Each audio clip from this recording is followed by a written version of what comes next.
I'm gonna, turn it over to Member Gillespie. All right. Well, I certainly appreciate the invitation and everything. It is good to see everybody starting to get out and about, but we still need to be very cautious as we do get out and any time, because there's so much we really do have going on inside the city. So anytime y'all want to invite me over or a department head, you just let us know, because it's I guess almost like trying to drink from the fire hydrant, because we do have so much going on. So I want to just throw out a few things tonight and then sort of open it up for any kind of questions or anything. But financially wise, good to hear that you guys are doing well. At least that sounds like a good number to me. The city of Prattville is doing very well as well. It's during this pandemic time, it's been some very challenging times for a lot of individuals and some mom and pop businesses and so forth. But the city itself, we have seen increases in our revenues, and it's been some small increases all the way up to some that are very pleasantly surprising. Sometimes we've been up a few percentage. Sometimes it's been up as much as about 20%. And but we're still working off of our budget. We're still working to the future, that we know eventually we're going to have a recession. So we're going to be financially prepared for that. I think we're financially prepared for the pandemic, and had a few things put in place in case it had really hit us financially hard. And I went to a mayor summit in Clanton recently, and Prattville was there, Wetumpka was there, obviously Clanton, but some other surrounding communities. And Prattville and Wetumpka have done very well during the pandemic. But some of that has just been because of the folks that we have in town, the location we have, and the willingness to really get out there and continue to perform during this pandemic. But one other thing I do want to mention as well, pardon our progress. Some of it has been over here on Main Street and Washington Street, Bunch Avenue, Easy Street. There's been a big, I sort of called it the big dig. It's trying to come to its end. They do have some temporary striping down. I guess everybody saw some of the asphalt trucks today. But in the near future, they will come back with some permanent striping. After that, we're going to probably have another big dig in two different locations. A smaller one over here on Selma Highway, where there's been some flooding for many years in that area. Hopefully we're going to run a storm pipe from the west side of Selma Highway down to the creek, so that should help some of the flooding there. On Highway 31, I guess a lot of us here, who all remembers the Dairy Queen when it was up on Highway 31? I know I do. And but where a lot of that is flooded, we have another big dig project up there, running both stormwater and sewer up in that area, help get a lot of that out of the way. We let the bids out just the other day. So those two areas, probably come May, June, be cautious in those areas. But again, the Washington Street and project, as we called it, is coming to pretty much completion until the striping comes out on that one. In the very near future, that might affect the Gillespie Center here, and we're going to do as much as we possibly can. I don't know if all might have read a little bit about the Stanley Jensen project. It's several different projects all rolled into one. We have some tier 1, tier 2s, and tier 3s, but Stanley Jensen is a part of the tier 1, and so is our Pratt Park. Our beloved playground over here has seen its better days. It was a great project. I tell you, in my opinion, it still has so much character and all that other, but the wood products, you don't build it like that anymore because of splinters and so many other things. So council just approved, we're fixing to put $1 million, a little more than $1 million worth of playground equipment in there. There will also be a little bathroom at some phase, probably where our little dirt pad is right here. Some additions, some of our asphalt will be gone, some renovations to the bathroom over here, up on top of the hill at the Newton Park. We're losing a couple of softball fields, because I'm certain everybody here is aware of what we call the McRae Park 2.0. The girls softball complex up there is open and operational, and everybody seems to be really enjoying it up there. And I tell you, technology is great. In the past, we've had problems at Newton Park. The lights would be left on, and Those lights at one time were about $65 an hour to burn. And now with the LED technology, when I went up to Mac Gray 2.0, I looked around at lights and I said, well, somebody's gonna have to come back and readjust those lights because they're way out of adjustment. I can tell that in the light of day. But I'm gonna tell you what, they had it spot on. It's amazing how great the lights are there. Stanley Jensen is fixing to get that, hopefully before the first football game, August, September, whenever that might happen to be. But back at Newton Park, since the girls have left Newton, and a couple of the smaller field, or the two smaller fields, will be done away with. And who all here knows about pickleball? Okay, I've read about it, I've seen it, but I've never participated. But I'm going to have some more tennis courts, pickleball courts, looking to really try to completely determine what's going to happen with the old tennis courts. There were some talks about refurbishing it, but uncertain about the complete foundation. But it might be left somewhat alone at this stage, and then come back later and create some practice tennis court areas with a little backdrop so somebody could warm up individually, and then maybe a little something to do with skateboarding. And if that happens, the first field closest to the old bathrooms, it will probably have 5 new tennis courts there. That's still a little bit it's moving forward. We just got to finalize exactly what project's on that one. But those are just some of the little things that are ongoing inside the city of Prattville. We've got a lot of economic development items going on that I'm not at liberty to talk about at this point in time. But we have one industry is going to be expanding, bringing potentially a couple of hundred new jobs and everything. And I hope no one here is really trying to find a house here in Prattville. Because it's a crazy market, not only here though, but nationwide. But like I said, there's quite a few different things going on. We've had some more infrastructure projects going on, some sidewalk projects. I'm certainly, I recognize several of Cindy's restaurants clients in here, and hopefully that they were pouring some of the last phase of some of that concrete for the sidewalk there. So we're trying to continue that. I don't know who all here is familiar with roundabouts, but you know we have a new roundabout over here by the Continental Eagle project, the LEDIC project on that one, and we plan on extending some more sidewalks up and on around. We're going to have a hanging sidewalk coming off of what some of us might know as the Cigarette Bridge, right there at Bridge Street, and that will create some of a 1 mile walking path on that. We also have some exercise equipment that over here, what is known as a demonstration garden, right beside the library.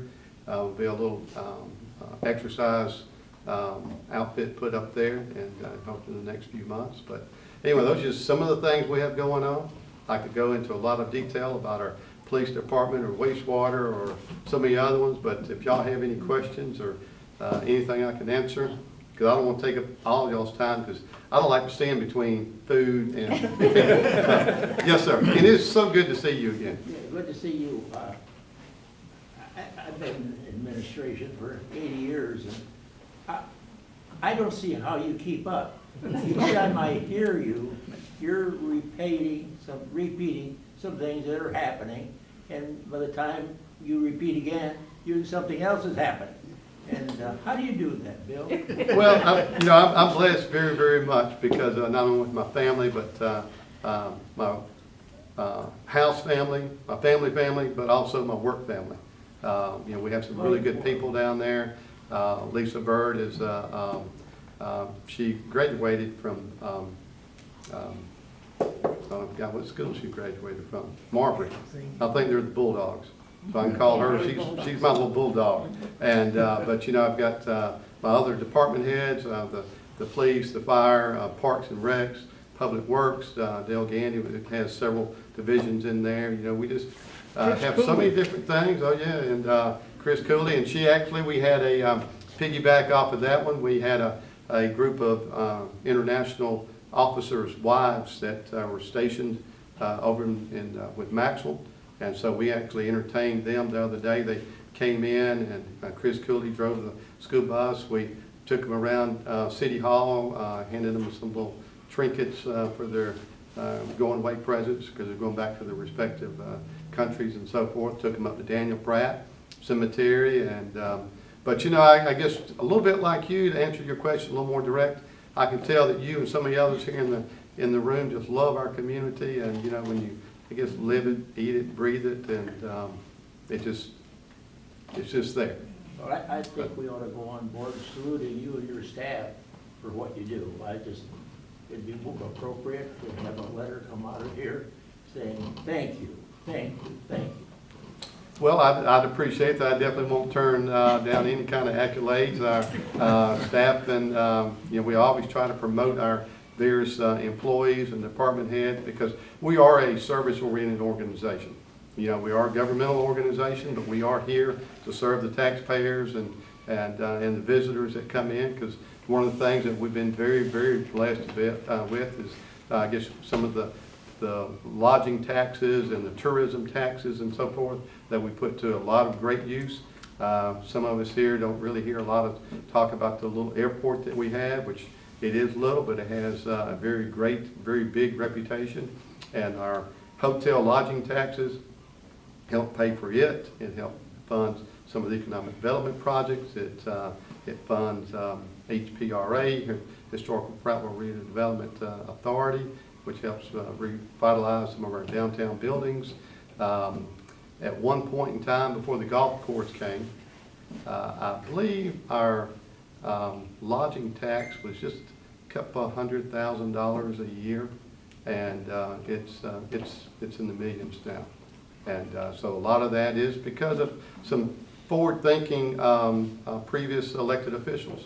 They ran, a lot of folks don't want to talk about sewer and that kind of stuff, a lot of the nuts and bolts of infrastructure, but in the 80s, I believe it was, the city ran a sewer line out to the interstate, and really, if it had not been for that project, we have not gotten some of the hotels, the golf course, the eateries, and so many other things. And then recent times, the city and county went together, and there's been a plan to build a bridge. And at one point in time, we had a state elected official and went to them for some assistance building a bridge from Highway 82 over railroad track into our industrial park. I actually made a comment that it was basically the bridge to nowhere. And because for years, for decades, we could not get an industry inside the park there. And a lot of it was because of the egress, ingress. Well, within weeks after city and county had made it known that we were partnering with this bridge, we actually ended up getting James Hardy. And they had been looking in this area for years, but they had never even took a look at Prattville because of the infrastructure and the egress, ingress on that. 6 months after that, after they heard about us partnering with the county, they came in. 6 months later, they decided to pick Prattville, and they had a $28 million investment, and that's still growing on that one. So we've been very, very blessed to have some good partners here and there, but there's sometimes that also brings challenges as well. And I will say this, back in 2011, 2012, when I took over, and we really didn't have two quarters rubbed together, it was a lot easier to tell somebody no, department heads or some other ones. And now and we have put all of our finances out on our website. We have been evolving with our budgeting process, and hopefully not in our 2023 budget, but probably 2024, we will actually start gearing up to have a multi-year budgeting process. And so there's a lot of other details on that. Y'all need to bring me back for another night, because I could go on and on and on. So, any other questions or anything? Yes, sir. Is there a road project on Fairview Avenue? Yes, sir. I've heard of one. I've seen the signs. And you know what? I just checked. I left my glasses in the vehicle. But I will say this. I just got an email. Let's see, what time? 4:57 today.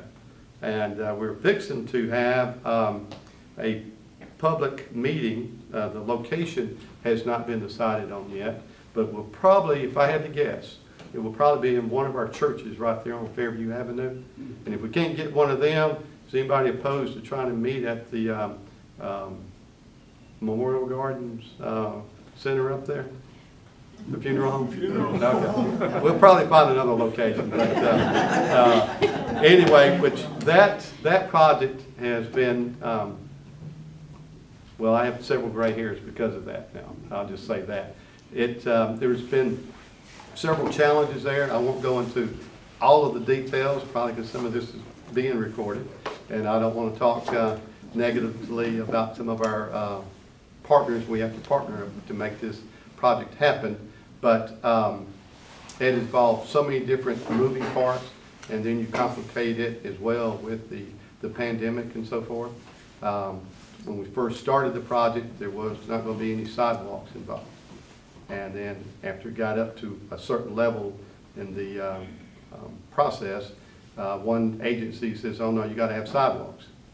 So then we had to come back and say, okay, we're going to add sidewalks. Of course, it's not just that easy. You got to figure out, the slopes and which side is the best side and so forth. Well, then another agency comes in and says, oh, well, you can't take that sidewalk all the way to 31. We got to stop it somewhere. They don't want it to 31. And then another agency says, well, we want, I forgot the name of the street. I'll think of it here in just a moment, but we want this one street to be a right turn in and right turn out only. What's the street right across from Domino's From Pizza? Domino's, I know the one you're Okay, talking well, about. I'm glad I'm not the only one can, doesn't remember that name right now. And I told him, I said, I'll tell you what, you go to that neighborhood, that one street, and you get everybody to sign off that they're good with it being a right turn in and right turn out, and I'll sign off on that too. But I'm not going to sign off on that unless you get their okay on that one, because it was not crooked. I'll think of it again, sorry about that. But anyway, so that's just been one of them as well. But I started having some regular Zoom meetings with engineers and staff and ALDOT and so forth, and so we're really, it's getting very, very close. So there should be some signs over the old signs, probably in the next week or so, I think. And let's see, they've actually, normally it's a 30-day advertisement for this meeting, but the powers that be have given us changed it to 15 days worth of advertising for this public meeting. So they're possibly looking at May the 3rd for that public meeting. Possibly. Again, there's been so many moving parts on this one, and because some of them are federal funds, some are state. We have to go through what we call the Metropolitan Planning Organization, and also some of our property landowners right there up and down on both sides of Fairview. Of course, now it's going to stop somewhere around Diane Street. That's Chester Street is what. Chester Street, yes, sir, that's it, Chester Go Street. on to the bridge, please. But Diane has more trouble getting in and out anywhere else on that area. well, we got relief coming, and and I was just like over here with the Washington Street project.